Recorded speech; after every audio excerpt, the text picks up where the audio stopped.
So we have to talk about Project Stargate. I am not on board with this. This is a $500 billion AI quote unquote infrastructure project where they want to expand these data centers across the country and throw all of this money into AI. And you've got people like Sam Altman from OpenAI, who his sister has made allegations about him. Look, I don't know if those are true or not, but it is very disturbing, okay? They have a whistleblower, Sushir Balaji, who passed away under highly suspicious circumstances. I should have a video about that coming soon. And Larry Ellison, a CIA frontman. I mean, it's just ridiculous. So let's listen to this announcement. It's my honor to welcome three of the world's leading technology CEOs. And in the case of Larry Ellison, it's well beyond technology, it's sort of CEO of everything. He's a CIA frontman, sir, and I don't know if he is aware of this or not. I know he's supposedly friends with Larry, which is not good. That's very bad, and you'll see why as we go through the video. I'm gonna let you listen to things Larry has said, and I think you'll find them very concerning. He's an amazing man, an amazing business person. Well, he made his billions literally creating a CIA software, so. But to announce the largest AI infrastructure project by far in history, and it's all taking place right here in America. As you know, there's great competition for AI and other things, and they're coming in at the highest level. We're joined by Okay, so I think he's talking about China. I think this was sold to him. He's got all of these tech guys, these Silicon Valley guys telling him, hyping up AI and saying, we've got to beat China. China's our competitor on this. And I think he just probably isn't that informed on this. Because I can't imagine him really supporting what this actually is. Oracle Executive Chairman Larry Ellison, SoftBank CEO, my friend Masa Yoshi-san, and CEO of OpenAI, and I would say by far the leading expert based on everything I read. He's not, though. Sam is not, he's not terribly smart. He's just being paraded around as the front man for this. Sam Altman, so that's great that you're coming in together. That's a massive group of talent and money. Together, these world-leading technology giants are announcing the formation of Stargate. So put that name down in your books. That actually comes from a CIA project, so I find that kind of funny that like they're not even really hiding it. Because I think you're going to hear a lot about it in the future. A new American company that will invest $500 billion at least in AI infrastructure in the United States, and very, very quickly, moving very rapidly. We have crumbling infrastructure in the United States. We have bridges that are falling apart. Like our actual infrastructure needs investment. We should be investing in that, not in something that's going to put people out of work. Creating over 100,000 American jobs almost immediately. So this has been sold to him as, oh, it's going to create these jobs. This is how they always try to sell AI. That is not true. It's going to eliminate a lot of jobs. They know this, and that's why these businessmen want it. They want to be able to fire more people. All of these tech companies, by the way, have laid off thousands of Americans. This monumental undertaking is a resounding declaration of confidence in America's potential under a new president. Let me be a new president. I didn't say it, they did. So I appreciate that, fellas. But yes, they've been flattering a lot. I know that. It'll ensure the future of technology. What we want to do is we want to keep it in this country. China is a competitor and others are competitors. We want it to be in this country, and we're making it available. So that's how it's always sold, is that, China is the competitor. We've got to beat China. Eric Schmidt said in order to beat communist China, we basically have to become communist China. And it's absolutely ridiculous. At the same time he was saying that, by the way, he's investing in those Chinese AI companies. And of course, his family just announced 22 more AI investments just yesterday. His Eric Schmidt's Family Foundation. Of course, Eric Schmidt was the CEO of Google, Alphabet. Now, I think that this is probably like what people are imagining when they hear Project Stargate. I'm sure that's probably what Trump was thinking when they were trying to sell it to him. But that's certainly not what this is going to be. This is going to be a dystopian surveillance system. All of our cancers. Now, I want you to listen to Larry Ellison trying to hype this up. He's talking about AI for cancer treatment. Meanwhile, they've known about cures, and they have kept that information to themselves. They withhold that. Tumors, little fragments of those tumors float around in your blood. So you can do early cancer detection. If you can do it using AI, you can do early cancer detection with a blood test. And using AI. Does anybody remember the Theranos scam? Just asking. To look at the blood test, you can find the cancers that are actually seriously threatening the person. So we can, again, cancer diagnosis using AI has the promise of just being a simple blood test. Yeah, it just reminds me so much of Elizabeth Holmes. And this is always how this stuff is sold to people.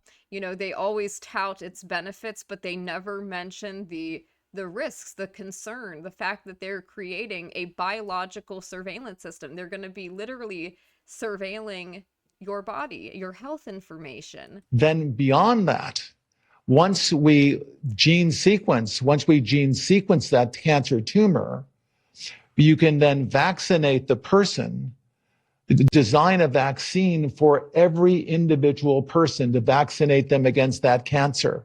Yeah, okay, vaccines for cancer, individualized ones. I'm sorry, but I'm not really interested in this, and I don't think that Larry Ellison has any type of medical degree, so I'm not sure how he's speaking on this matter with apparent authority. The false authority of a typical narcissist. But this is how it's going to be sold, right? It's going to have these amazing benefits. This is exactly how they try to sell Neuralink without also talking about the risks associated with it, or mentioning the fact that this is really about getting your biometric and, genetic information into their CIA databases. And you can make that vaccine, that mRNA vaccine, you can make that robotically, again, using AI in about 48 hours. So imagine early cancer detection. This is transhumanism, by the way, literally. The development of a cancer vaccine for your particular cancer aimed at you, and have that vaccine available in 48 hours. This is the promise of AI and the promise of the future. No, this is the lie of it. I'll just say I hate the Antichrist. I'm thrilled we get to do this in the United States of America. Here we've got Sam Altman talking it up to their little front man. I think this will be the most important project of this era. And as Masa said, for AGI to get built here, to create hundreds of thousands of jobs, to create a new industry centered here. No, they're going to be eliminating hundreds of thousands of jobs, and they know that. This is once again, another wealth transfer. It's more centralized control in the hands of a few oligarchs. We wouldn't be able to do this without you, Mr. President, and I'm thrilled that we get to. I think it'll be an exciting project. I think we'll be able to do all of the wonderful things that these guys talked about. But the fact that we get to do this in the United States. The fact that we get to do this in the United States. Thank you very much. As opposed to where else?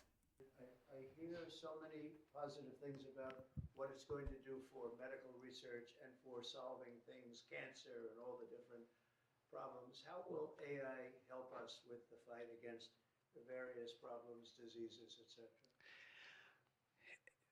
So, and he doesn't know. That's why he's asking. And I have a feeling they've been misleading him. These guys can maybe share more about some of the work they're doing there. I think they'll jointly be some of the leaders about driving progress here. But I believe that as this technology progresses, we will see diseases get cured at an unprecedented rate.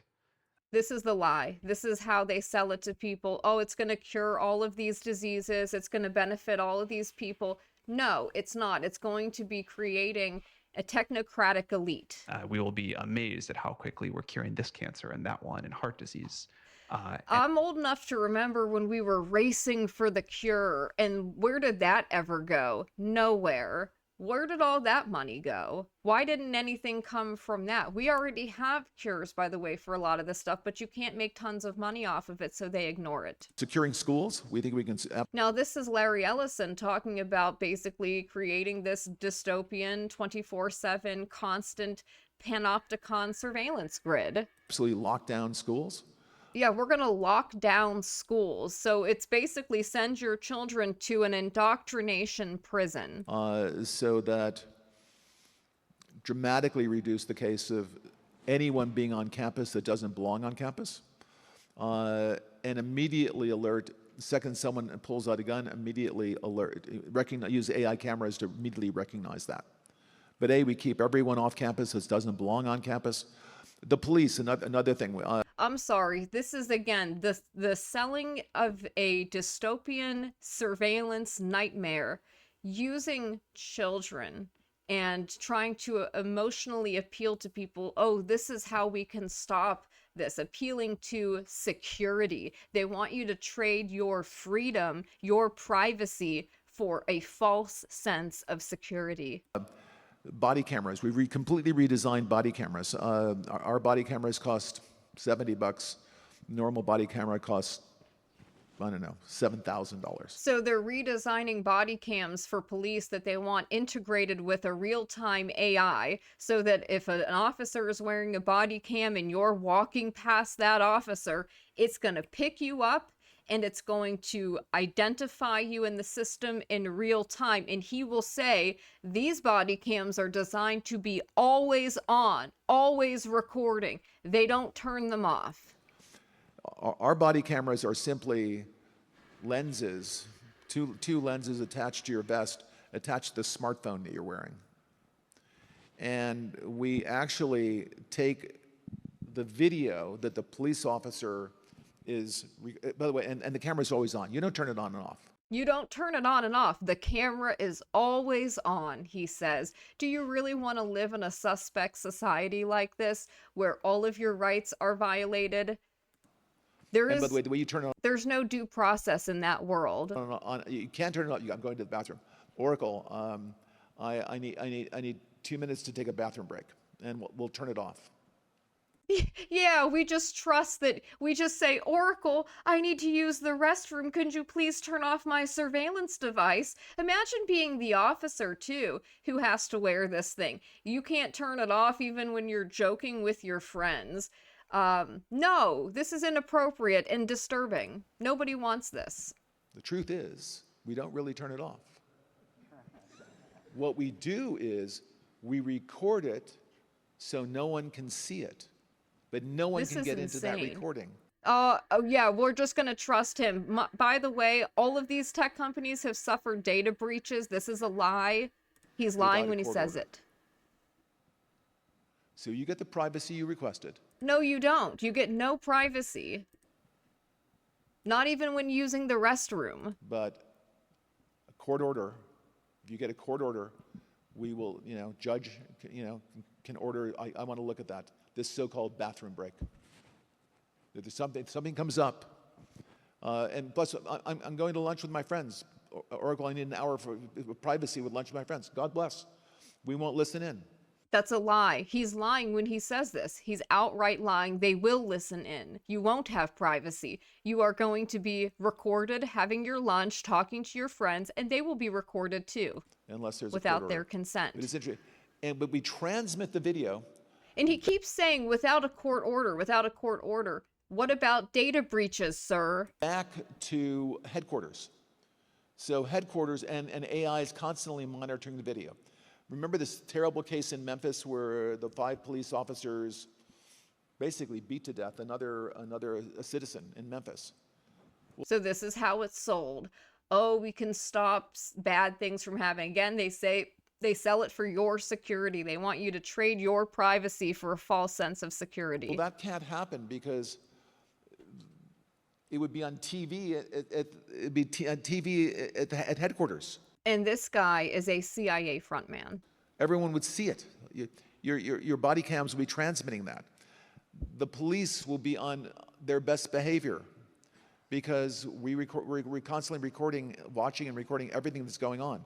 How many people will want to be police officers if this is what they're subjected to? That officers aren't trusted to do their job. They're not trusted to be good people. They're going to be monitored little slaves at the, whims of Larry Ellison. And that's not even his real name, by the way. He has a different last name. Look it up.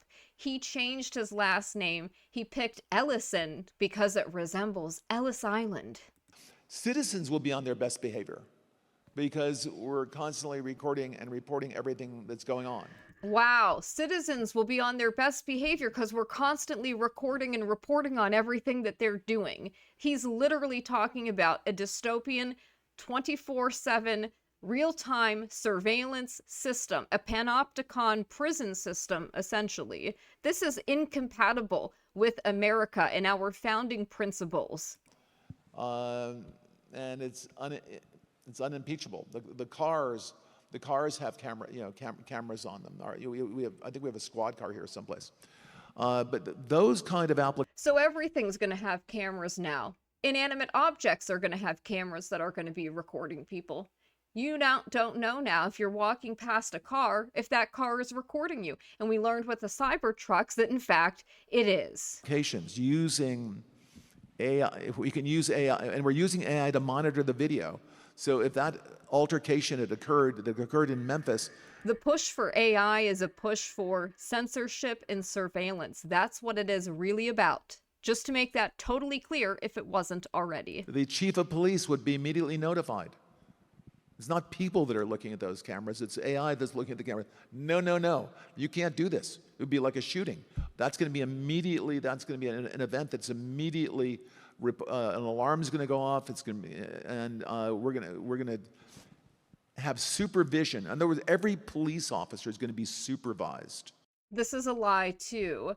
They want everybody supervised, everybody under control, everybody in their surveillance system, everybody tracked all the time, every conversation, every time they use the restroom, everything they do. No, we're not willing to trade our privacy for this false security so that you can have all of this data about us and our families and our children. No. At all times. And the supervision will, and if there's a problem, AI will report the problem and report it to the appropriate person.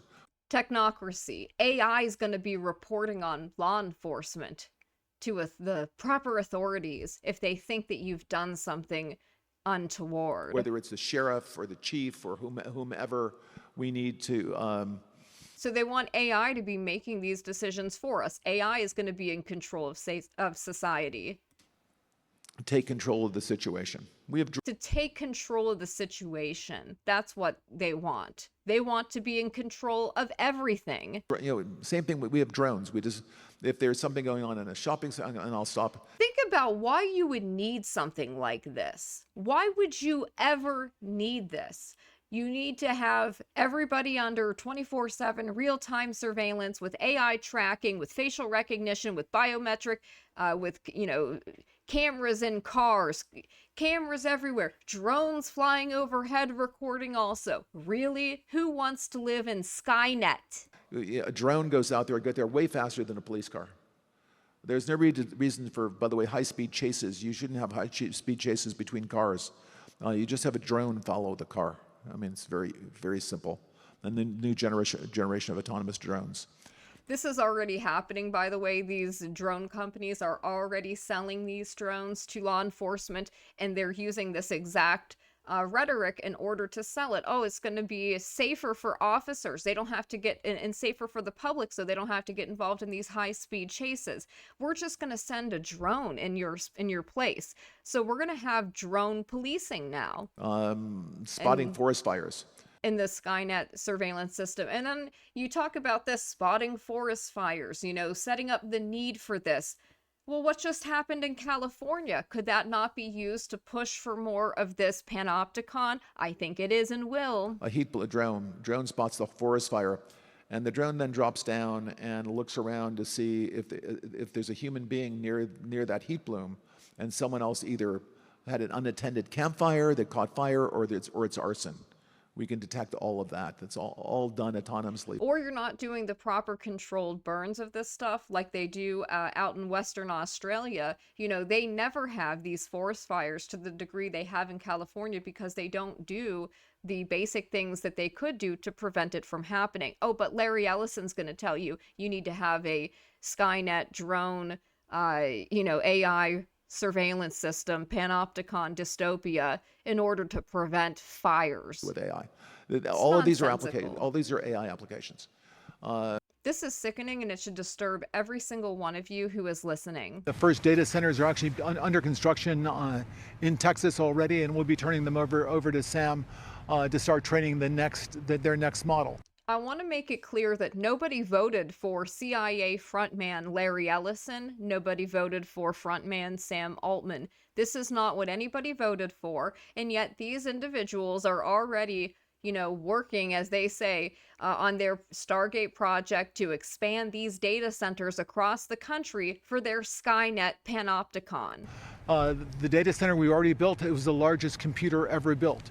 The data center we're building will surpass it and be the largest computer ever built, which enables this AI, which will allow personalized medicine. Nobody wants that, and that's just the so-called benefit. These are how all these gadgets are sold, but they have dual uses. All of this technology is dual use. Your cell phone, while it's a convenience and a nice gadget, and it's sold to you as that, it's also sucking up all kinds of personal information on you. We know that they can activate the microphone, the video camera on this if they want to. So it has dual uses, which is that you are being tracked and controlled and monitored and in real time, and personalized data harvesting so they can build psychological profiles on you. They have thousands of unique data points that they know about you. They track every single thing you do. When you're online buying books, when you're purchasing books on Amazon, they're tracking what books you're reading. They're tracking your purchasing habits, how much money you spend. Sometimes they even change the pricing in real time. So personalized pricing. Insurance companies do this as well. Insurance companies also have a social credit system. This is also going to be used for that. Personalized medicine. How about personalized social credit score? This is going to touch all of us. Yes, it takes a... I don't want it to touch all of us, sir. We don't want it. And unfortunately, it seems like there's no way to opt out of this. Huge investment, but the result of the investment will be vaccines that prevent cancers, personalized medicine where... False utopian nonsense. Where we never again run into a problem like COVID-19 before. A manufactured thing, you mean? Because we get an early warning. Oh, yeah, so now we can see what this was all about. Know when COVID starts, when there are a handful of patients, rather than having to wait until it's become an epidemic and very difficult to control. This is a very large investment that affects all of humanity. In a negative way. And it's not anything anybody wanted or asked for. Now, let's move to the internet.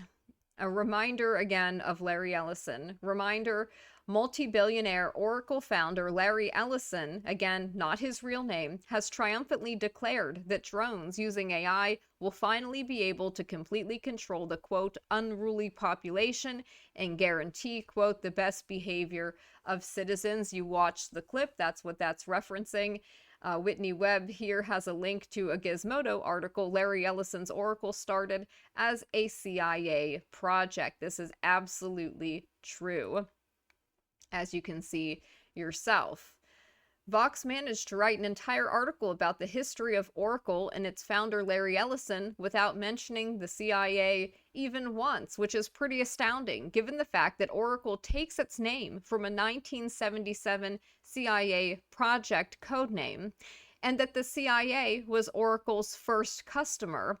Vox simply says Oracle was founded in the late 70s and sells a line of software products that help large and medium-sized companies manage their operations, all of which is true, but as the article continues, it somehow ignores the fact that Oracle has always been a significant player in the national security industry, and its founder would not have made billions without helping to build the tools of our modern surveillance state. Quote, recognizing the potential demand for a commercial database product, Ellison founded the company that became Oracle in 1977. Vox writes, conspicuously omitting the whole CIA wanted a relational database part of the history. Which isn't to say that Oracle's work with the US government should necessarily be frowned upon. The CIA needs databases like any other large organization, but not mentioning how reliant Oracle has been on government contracts since its inception is downright strange and seems to feed this narrative that Ellison simply created a product that companies wanted and private enterprise did the rest. Oracle has pulled in billions of dollars each year working for governments at all levels for all manner of projects. The most high profile of late being the disaster that was the Oregon Health Insurance Exchange. But it's the company's philosophy behind how national security databases should work, which should surprise someone who would read about them on Vox. Ellison has always been a big believer in the federal government maintaining large national databases. I actually have the article pulled up that the opinion piece he wrote in the wake of 9/11 calling for that. He was able to be more public about it in the months after the 9/11 attacks. In fact, Ellison argued we needed just one large national security database, one with national ID cards and mandatory iris scans. Naturally, it's interesting considering Sam Altman's WorldCoin eye scanning thing. It's almost like it's all been a plan all along going back many years, before Sam Altman was even on anyone's radar. I mean, it's just disturbing. The single greatest step we Americans could take to make life tougher for the T's would be to ensure that all information in myriad government databases was copied into a single comprehensive national security database, he wrote in the New York Times in January of 2002, quote, creating such a database is technically simple. All we have to do is copy information from the hundreds of separate law enforcement databases into a single database. A national security database could be built in a few months, he explained. A NatSec database combined with biometrics, thumbprints, handprints, iris scans, or whatever is best can be used to detect people with false identities. Ellison has worked tirelessly to build that all-seeing database, total information awareness, TIA. You all know what this is, suggesting he had even given away for free much of the tech necessary for such infrastructure. He'd only charge the government for additional services and maintenance of these systems, of course, ensuring constant government money coming in. As Jeffrey Rosen recounts in his 2004 book, The Naked Crowd, Reclaiming Security and Freedom in an Anxious Age, business was particularly booming at Oracle after the 9/11 event. What a surprise, almost like certain people benefited from that, huh? Rosen explains the federal government accounted for a whopping 23% of Oracle's licensing revenue in 2003, roughly $2.5 billion. Rosen tells of meeting with the folks at Oracle, one of whom was David Carney, formerly the number 3 person at the CIA. Carney had retired after 32 years there and had been hired at Oracle to head its Information Assurance Center, founded just 2 months after 9/11. Rosen, from his book, says, quote, "How do you say this without sounding callous?" Carney asked. "In some ways, 9/11 made business a bit easier. Previous to that, you pretty much had to hype the threat and the problem." Carney said that the summer before the event, leaders in the public and private sectors wouldn't sit still for a briefing. Then his face brightened. Now they clamor for it. So think about that. He actually said this. And you can see the same thing happening as they're hyping it up again, hyping up AI now. It's just very disturbing. Quote, "Of all the commercial databases, Oracle is the least secure," British security expert David Litchfield recently told Reuters, which is a problem, both from a national security perspective or even a consumer confidence perspective, because today everybody uses Oracle databases, unfortunately. As Ellison himself told Rosen proudly, quote, "The Oracle database is used to keep track of basically everything. The information about your banks, your checking balance, your savings balance is stored in an Oracle database. Your airline reservation is stored in an Oracle database. What books you bought on Amazon is stored in an Oracle database. Your profile on Yahoo is stored in an Oracle database." And by the way, if you didn't know, so is your TikTok information. I guess I shouldn't be surprised that Vox didn't highlight Oracle's CIA origins or its never-ending relationship with government at all levels, but writing an explainer about Oracle without mentioning the CIA or Ellison's post-9/11 goals or national security infrastructure strikes me as simply bizarre. Yeah, it's more than just bizarre. So moving on. This, as I mentioned, Boltzmann Booty says U.S. TikTok data is stored in the U.S. on Oracle servers. Yes, Oracle began as a CIA project, and the CIA was their first client. It was founded by Ellison, who also attempted to build a massive biometric database to surveil Americans after September 11. And Larry Ellison also helped Elon Musk acquire Twitter, giving him at least $1 billion to $2 billion for it.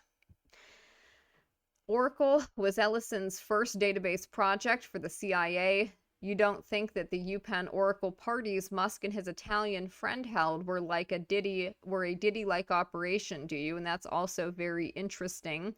You can see here that his first project included a database for the CIA, codenamed Oracle. Ellison was inspired by a paper that Edgar F. Codd had written on relational database systems. And that's, of course, how this comes about. It's very, very disturbing stuff.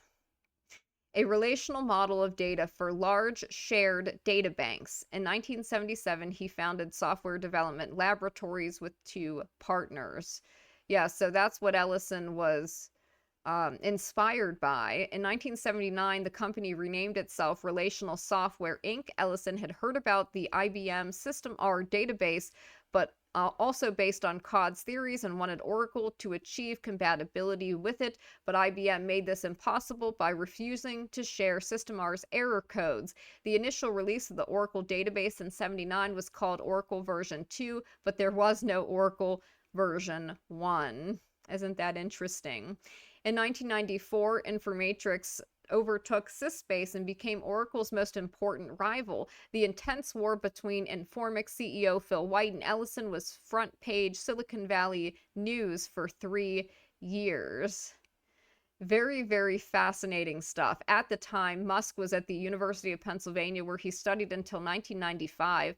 Although Musk has said he earned his degrees in '95, the University of Pennsylvania did not award them until 1997. In '95, he and Kimball started Zip2. So there's some interesting connections, by the way, between Musk and Ellison that this thread goes into. Highly recommend. Because TikTok is being forced to shut down or sell to ex-investor Larry Ellison, 150 million Americans. Information, one political sphere of the internet is going dark, censorship. So you can see here, these are the people who have been invested into Elon Musk's X, Ellison previously served alongside Jeffrey Epstein's close friend and partner, Lady Lynn Forrester de Rothschild, on the Clinton administration's Corporate Commission on Educational Technology. Lady de Rothschild was a vice chair.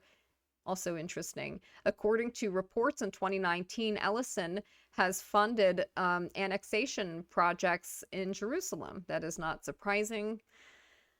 And he also at one point lobbied Arnon Milchan to drop his lawyer so Netanyahu, implicated in a corruption case, could hire him. And in 2021, Ellison offered Netanyahu a post at Oracle. So there's that interesting connection as well. Now, I want you to pay attention to Charlie Kirk and how he announces and how he, frames this Project Stargate. Because this is what a glazer looks like, guys. This is somebody who won't be critical when it is important. President Trump has just announced Project Stargate, a new American company that will invest $500 billion over the next 4 years, building new AI infrastructure in the U.S. Oracle's Larry Ellison, SoftBank CEO Masayoshi Son, and OpenAI's Sam Altman were present to jointly announce the formation of the company. The initial equity funders in Stargate are SoftBank, OpenAI, Oracle, and MGX. The project will create over 100,000 high-quality jobs and catapult America in front of China in the AI race. No, this is all manufactured, guys. It's the American tech moguls who are propping up China's AI companies. Who do you think is funding and investing in them? So that's what I was saying, that this is all a game that they play. And then they say, oh, we have to compete with China as they are funding China. It's ridiculous. Here is that opinion piece that Ellison wrote in the New York Times in the wake of 9/11, a single national security database. Now, moving on, there is an article here about Elon Musk and the transhumanist wing of Conservative Inc. This was written in 2002, and I thought it was very interesting. Now, we're not going to go through the whole thing because it is quite long, but I do want to bring up one point, and that is certain things that Elon Musk has said. So at the TED 2002 conference, he claims that he acquired Twitter because it is important to the function of democracy. It's important to the function of the United States as a free country and many other countries, and to actually help freedom in the world more broadly in the US. Of course, he does not mention that when it comes to China, because he will not really criticize the CCP. He says, now we're heading towards a situation where China is going to be probably having an economy 2 to 3 times the size of the US. And so that's just a different world. Other countries are not really a threat to you if you are by far the biggest kid on the block. Aside from a quick disclaimer that he doesn't endorse everything China does, or equivocally everything the US does, Musk has less to say about China's totalitarian lockdowns and re-education camps than an NBA star and a fresh pair of Nikes. Yes, indeed. At a TED conference, he also talked about that it would be inevitable, probably, that his Optimus robots will be used for inappropriate things. And when confronted with the possibility that they will rapidly replace human labor, he reassured, I wouldn't worry about the sort of putting people out of a job thing. This really will be a world of abundance. Again, the techno-utopian dream or lie. Any goods and services will be available to anyone who wants them. So it'll be so cheap to have goods and services. It'll be ridiculous, because that's what matters the most, apparently, is goods and services. Indeed, nothing could be more ridiculous. Back in August of 2019, Musk warned at the World AI Conference in Shanghai, automation would wipe human labor out of existence. Quote, AI will make jobs kind of pointless. Probably the last jobs that will remain will be writing AI software. Then eventually, the AI will just write its own software. Does this sound like something that is a good thing. Last summer at Tesla's AI Day in Texas, where the Optimus design was first unveiled, Musk proposed a socialist solution to his cheering employees. He says, essentially, in the future, physical work will be a choice. This, I think, will be quite profound, because if you say, what is the economy? It is at the foundation, it's labor. So what happens when there is no shortage of labor? That's why I think long term, there will need to be UBI. And of course, that will be for all of us plebs, but not for him and his oligarch friends. Yesterday, when the TED interviewer asked Musk if he really believes in his heart of hearts he's creating an exciting future for children, he switched from robot mode to earnest humanoid mode. He says, quote, I try my hardest to do so. I love humanity, and I think we should fight for a good future for humanity, and I think we should be optimistic about the future and fight to make that optimistic future happen. He's literally just saying nothing. Nothing of substance was said. I find this concerning. We'll move on from this, though. I will include the link in the video description there so you can read the rest of this for yourself, but it's certainly not anything good. This is also a sign of the times while we're talking about this disturbing dystopian future. Just wanted to include this. It's slightly off topic, but slightly not. We're now getting, since we did just talk about Elon, interesting, an anti-depression nose spray. That's what the FDA is doing. They just are, I'm sure nothing bad will happen from this. I mean, Lord have mercy. And this was, of course, the tech guys, the Silicon Valley oligarchs at the inaugural church service. You've got Zakir, Tim Cook, Jeff Bezos, and there were others that were there as well. Toby Rogers says you get a blood test at your annual physical. The doctor says, quote, we see evidence of cancer floating in your blood. You're ordered to get Ellison's patented AI gene therapy that cost $500,000 per dose. You get 4 treatments and the last one yeets you. The doctor shrugs and says, well, we did everything we could. All wealth is now drained from your family, and then you never had it in the first place, it turns out. Larry has liability protection. This is quite possibly the biggest grift in history, and I think that that is pretty accurate. Now, moving on. This is Justine Bateman. She says, Mr. President, respectfully, generative AI is one of the worst ideas society has ever invented. It will hollow people out by taking their jobs, make them feel they can't do the simplest things for themselves. Let AI do it for you. Ingrained learned helplessness, etc., all to fill the pockets of these oligarchs. This will not make us better. It is a regurgitation of the past. It is not the future. And most of it is wholly based on stolen and frequently copyrighted work. That is true. That's what the AI whistleblower was alleging, the OpenAI whistleblower. I hope you will put as much money and effort into human development. These are the efforts that will take us into the future. Things like art, literature, and education, where children will actually learn to do all of these things that the Silicon Valley oligarchs are asking them to capitulate. If this is not done, we will have the dumbest, loneliest, most anxious, depressed, unspiritual society there has ever been. Be a pro-human president, and that is in response to the announcement of Project Stargate. And I think many people share that sentiment. Corey Lynn says, I honestly thought it would take longer than 24 hours to prove my point, but here it is. Trump announces Stargate AI infrastructure project with colossal data centers. The irony, calling the project Stargate the name of the former CIA remote viewing project. They are building massive AI data centers for full surveillance and digital control grid, partially under the guise of saving people from cancer. Not to say that they don't have intentions of creating such a, quote, medicine, but I believe this is the distraction so people don't focus on what these AI data centers are really about.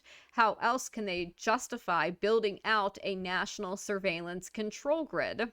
And by surveillance, I mean everything within you and outside of you, from tracking your vitals to your whereabouts to everything you do, speak, and spend.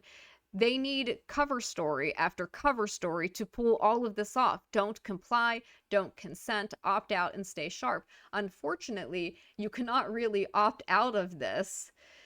Ellison predicts the rise of the modern surveillance state where citizens will be on their best behavior. So, yeah, this is deeply, deeply concerning stuff, and that's why I thought I needed to bring it to you. Fisher King says, whenever I see Sam Altman talk, I think of Ash and Alien, the robot who is leading the human crew dispassionately to disaster, willing to sacrifice human beings to be eaten by the monster because he was programmed that way. The pale skin, slow autistic speech, staccato rhythm and talk, which may all be an affectation, but it doesn't inspire trust. Like if you cut him open, you would find circuit boards inside. I agree. James Lee says, let me get this straight. Last month, OpenAI researcher and whistleblower self-deletes, quote unquote. If you see the crime scene pictures, you will disagree immediately. And then the president announces a $500 billion deal with Sam Altman's OpenAI to build AGI super agents. Totally not sus. Yeah, I find that quite concerning there. More information, of course, about Ellison. Oracle, founded in '77 by Ellison, Bob Miner, and Ed Oates. The company's first major client was the CIA. The name Oracle was inspired by a CIA project codenamed Oracle Ellison worked on while working at Ampex, a tech firm with government contracts. This project involved developing an advanced database system which became the foundation for Oracle's first project.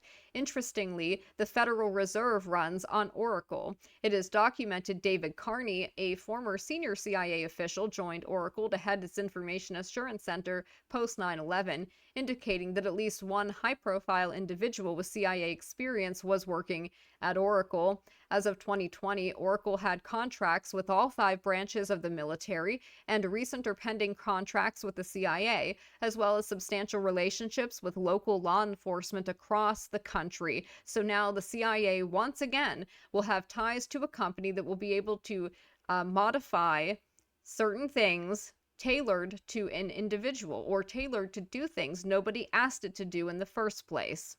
Unless the clowns are completely cleaned out, this doesn't seem like it will end up in a positive light or benefiting people like they say, especially with their devious track record.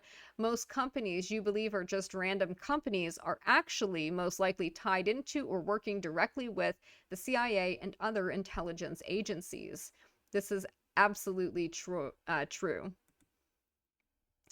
Ellison, who just did the huge AI data center deal with Trump today, explains what he wants to use the data for. This is coming from Pauly. Listen, it sounds like they want to track people's biology from cradle to grave. With what? Doctors' reports? It sounds like it goes much deeper. So take a listen, guys. We've been building large data sets of one sort or another, but hooking them up around individual patient issues and understanding in more detail why this person got colorectal cancer and that person got prostate cancer, and understanding the elements that have come together to do that.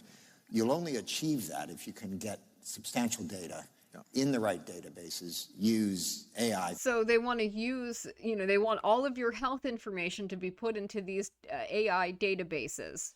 To interrogate that. Absolutely. So I think... And how many, by the way, how many hospitals or doctors' offices are asking their patients if they consent to participate in this?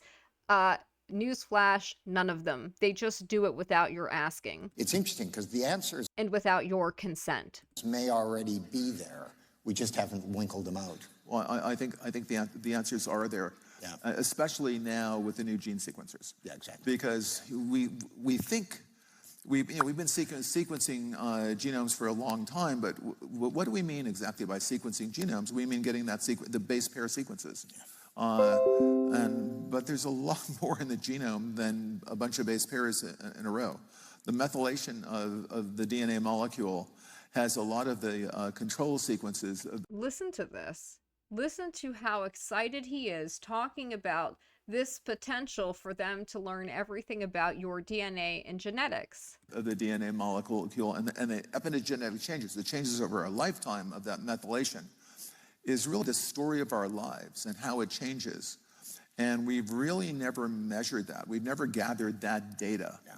And now we have the tools with... up until now, they've been unable to get literally inside your body and get all of this, very personal DNA and genetic information from you. And now they're going to be able to throw all of that into a database to suck up all of this information about you, to combine it with everything they already have from monitoring you outwardly. Now they're going to have all of this information coming from inside your body. The modern third-generation gene sequencers, we can gather that data. We have the omics data is much more comprehensive. So we can gather the data, and then we have this incredible tool over here called AI, which looks for patterns, and that's what it does. It looks for patterns in the data and anomalies in the data, and can help us interpret that story of life.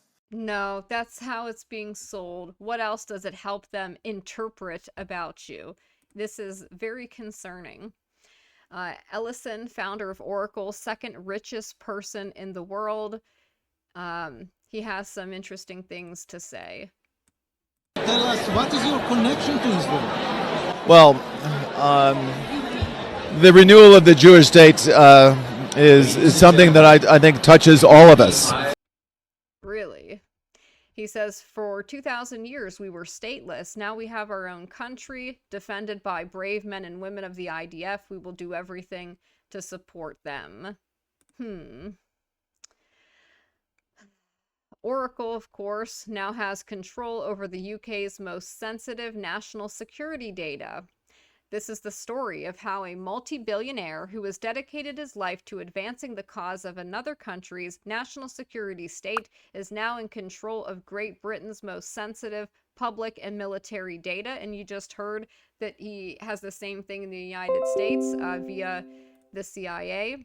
In 2020, software giant Oracle won a gigantic contract with the UK's Ministry of Defence to provide it with cloud infrastructure, digital assistance, digital visualization software, mobile hub and development tools. The military is far from the only British institution entrusting its most sensitive data to the Texas firm, however. Yeah, this is concerning, guys. It's literally centralizing all of this control into the hands of a very small group of people who do not seem to have your best interests in mind. And of course, this happens today. Oracle stock jumped 9% thanks to Trump's Stargate project. Trump has indicated a broad strategy to maintain U.S. leadership in AI, and I'm sure he thinks that he's, doing the right thing or doing something important. I doubt he fully understands the implications of this. At least I hope not. And then just a reminder of people, CIA's covert plan to deploy an army of super spies with psychic powers to uncover enemy secrets. That was the Project Stargate. Any weapon or intelligence tool developed under the Stargate program would be too valuable and too dangerous for public release. This is from Popular Mechanics there. Very, very concerning stuff here. So that's why I wanted to talk about this. I find it very concerning, and I wanted to sound the alarm for people that this is not a good thing. We have to keep our eyes on all of these people, and I do not want to live in that kind of future Skynet totalitarian panopticon, and I don't want my children to grow up in a world like that. I don't think you guys do either. But that's it for now. I'm interested to know, though, what do you guys think of this? What do you make of this being announced on, I guess, the second full day? What are your thoughts? And I hope you guys have a good day. Whee!